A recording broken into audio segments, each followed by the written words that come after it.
नेपाल के शाही परिवार का विनाश। क्या नेपाल में अभी भी एक किंवदंती है, लोक कथा है कि एक बार की बात है, जंगल में एक कोई महात्मा विचरण कर रहे थे। उस समय ये लगभग 300 से ज्यादा 300 वर्ष पहले की बात है। उस समय नेपाल के राजकुमार पृथ्वी नारायण शाह जंगलों में घूमते घूमते देखा कि एक महात्मा है। उस महात्मा से वो मिले। महात्मा वो कोई और नहीं, वो महात्मा गोरखनाथ थे। महात्मा के भेष में गोरखनाथ थे। आप सभी जानते हैं कि नेपाल के गोरखा साम्राज्य के संस्थापक बाबा गोरखनाथ ही थे। महात्मा के भेष में राजकुमार से उनकी मुलाकात हुई। राजकुमार को उन्होंने कहा कुछ दो, तो राजकुमार से ने कहा मैं क्या दूं बाबा? तो उन्होंने कहा थोड़ा दही दो, दही पीने का मन है। दही का मांग किया। राजा वाली बात था पृथ्वी नारायण। राजकुमार दौड़े गए और राजमहल से दही मंगवाया और दही का कटोरा लेकर के एक कटोरे दही उस महात्मा को दिए।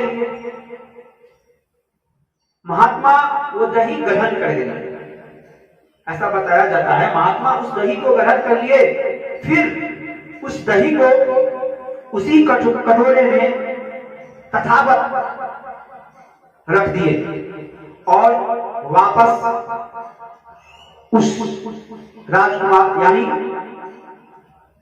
नारायण शाह को, पृथ्वी नारायण शाह को वो वापस देने लगे और कहे बेटा तुम इसे ग्रहण कर लो, तुम इसे पी लो। बात यहां देखना है, ये कहीं राजा का राजकुमार पृथ्वी नारायण शाह को लगा कि मैं राजकुमार ये छोटा सा महात्मा साधु और अपना पी करके हमको दे रहा है। वो घृणित भाव से देखने लगे और इनके मन में उपहास आ गया। उन्होंने हाथ बढ़ाया।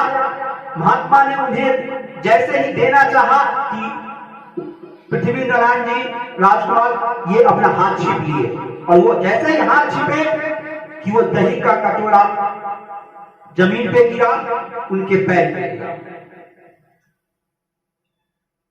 बस इस उपहास को देख वो महात्मा यानी बाबा गोरखनाथ जो उस महात्मा के भेष में थे, उन्होंने उसी समय पृथ्वी नारायण शाह को आशीर्वाद श्राप दे दिया कि जितना उंगली तुम्हारा इस दही से भिगा हुआ है, इस भूभाग पर उतना ही पीढ़ी तक तेरा राज चलेगा। अब राजकुमार दिग्भ्रमित हो जाते हैं, फिर नीचे देखते हैं अपने पैरों पर, भाई दही से तो मेरा 10 उंगलियां पैर का भिगा हुआ है। वो देखते हैं बार बार कि मेरा 10 उंगलियां तो भिगा हुआ है दही से। तब उसपे महात्मा वो बोलते हैं ये 10 उंगली भिगा हुआ है इस दही से, तूने उपहास किया। इस 10 पीढ़ी के बाद ठीक 11वां पीढ़ी 10 पीढ़ी तक तुम्हारा शासन इस भूभाग यानी नेपाल भूभाग पे रहेगा और ठीक 11वां पीढ़ी के समय तुम्हारा शासन, तुम्हारे राज का अंत हो जाएगा। अब यहां पे आगे हम लोग गौर करते हैं कि नेपाल सम्राट पृथ्वी नारायण शाह ने ही आधुनिक नेपाल का निर्माण किया था, ये सच है। 300 वर्षों बाद, ये कथा 300 वर्ष पहले की है, 300 वर्षों बाद 1 जून 2001 की एक घटना नेपाल के राजमहल में हुई। शायद वो उन्हीं महात्मा के साप का प्रतिफल था। दरअसल हुआ यह कि 1 जून 2001 का 10वें पीढ़ी के सम्राट वीरेंद्र विक्रम शाह थे। उन्हीं की राजकाल के समय में, उन्हीं के राज के समय में नेपाल के राजमहल नारायण हित्ती पैलेस, राजा जिस महल में रहते थे नेपाल का लोग, उन्हें नारायण हित्ती पैलेस कहा जाता है। नारायण हित्ती पैलेस में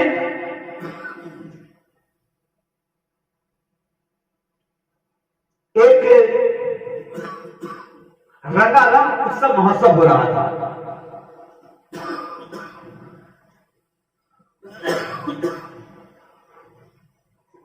उसी 10वें राजा विक्रम शाह, वीरेंद्र विक्रम शाह 10वें राजा, 10वें पीढ़ी के राजा वीरेंद्र विक्रम शाह के प्रिंस यानी राजकुमार पुत्र प्रिंस दीपेंद्र शाह नशे में धुत होकर के रात के 9 बजे अंधाधुंध फायरिंग कर राज परिवार के माता पिता सगा संबंधी सबों को मौत के घाट उतार दिया।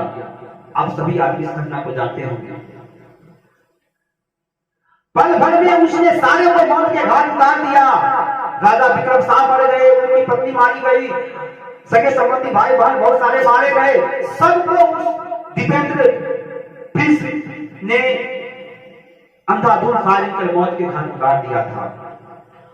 इतना ही नहीं, हद तो तब हो गया कि खुद को उसने भी गोली मारकर अपनी को भी मौत कर दिया। इस घटना को समझना बहुत मुश्किल सा लगता है। और 10वां पीढ़ी के बाद हम गौर करते हैं, ठीक इसके बाद थोड़ा सभी आदमी ध्यान देंगे, ठीक इसके बाद 11वें पीढ़ी का नरेश राजा बने ज्ञानेंद्र वीर विक्रम शाह। ज्ञानेंद्र विक्रम शाह 11वें पीढ़ी के राजा बने।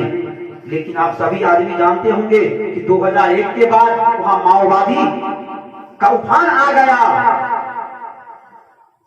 और ज्ञानेंद्र विक्रम शाह माओवादी के उफान आंदोलन के चुनौती का सामना करने में असफल हो गए, सक्षम नहीं हुए और अंततः 11 जून 2008 को उन्हें नारायणी हित पैलेस खाली करना पड़ा और इस तरह इस 11वें पीढ़ी में राजा के राजवंश और शासन का अंत हो गया। तो हम देखते हैं कि सचमुच उस महात्मा बाबा गोरखनाथ, उस ऋषि महात्मा के भविष्यवाणी के मुताबिक 11वें पीढ़ी में पृथ्वी नारायण शाह के शासन का उस प्रभाव पर से अंत हो गया और महात्मा के अभिशाप वाणी का ये प्रतिफल या परिणाम ही हुआ। इसलिए हम सभी लोगों से बस यही आग्रह करेंगे, कभी भी भूल करके भी संत महात्मा ऋषि महात्मा, सच्चे संत महात्मा ऋषि महात्मा का संगत कीजिए, उनका आदर कीजिए, सेवा कीजिए, सम्मान कीजिए। अरे माता पिता भी एक संत होते हैं, आप संत महात्मा का आदर करें। अगर आदर ना करें तो कम से कम अनादर ना करें, ताकि उनके विलाप, दुख, कोप और साप से वंचित रह सके।